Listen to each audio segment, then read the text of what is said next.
দেখুন আমি লিখেছি যদি দাড়ি চিহ্নের আগে ছিল না, ছিলেন না, ছিলাম না ইত্যাদি থাকে, সেক্ষেত্রে ট্রান্সলেট করার সময় আমরা কি করব, কিয়াকে, যে কোনো বাক্যের কিয়াকে প্রশ্ন করব কি দিয়ে, কে, কার, কি দিয়ে। আমি তাহলে একটা উদাহরণ নিয়ে নিয়েছি। দেখুন বিরিয়ানিতে মাংস ছিল না, এটাকে আমি কি করব, এটাকে আমি কি করব, ইংরেজিতে ট্রান্সলেট করব। চলুন প্রথমে আমি কে দিয়ে প্রশ্ন করি। কে ছিল না বিরিয়ানিতে, উত্তর আসবে না। কার ছিল না বিরিয়ানিতে, উত্তর পাচ্ছি না। কার ছিল না, কি হবে, মাংস, উত্তর হয়, উত্তর হবে না।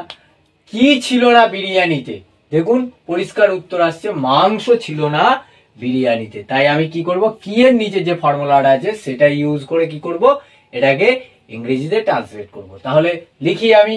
দেখুন প্রথমে আমাকে কি লিখতে বলেছে, দেয়ার, পরিষ্কার দেখা যাচ্ছে দেয়ার। তাহলে আমি এখানে দেয়ার লিখে দিই, THEAR, there.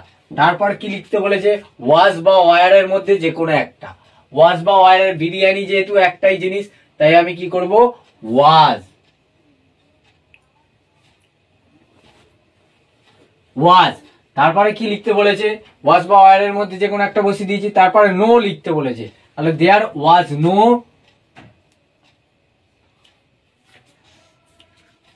There was no হয়ে গেছে, ছিল না হয়ে গেছে। এবার পড়ে আছে কে, বিরিয়ানিতে মাংস।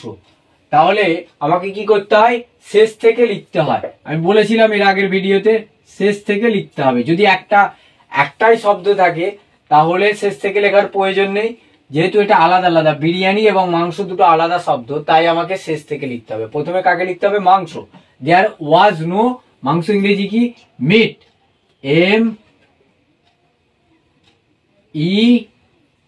MEAT, meet, meet. বিরিয়ানিতে, বিরিয়ানিতে ইংরেজি কি, ইন বিরিয়ানি।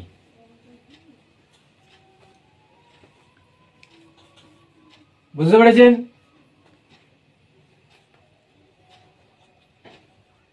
ঠিক আছে, তাহলে বিরিয়ানিতে মাংস ছিল না, এর ইংরেজিটা কি হবে, there was no meat in biryani. Got it? Is it clear? This video only for demo purpose. If you want to watch the full video, you have to visit my YouTube channel Voice Execution.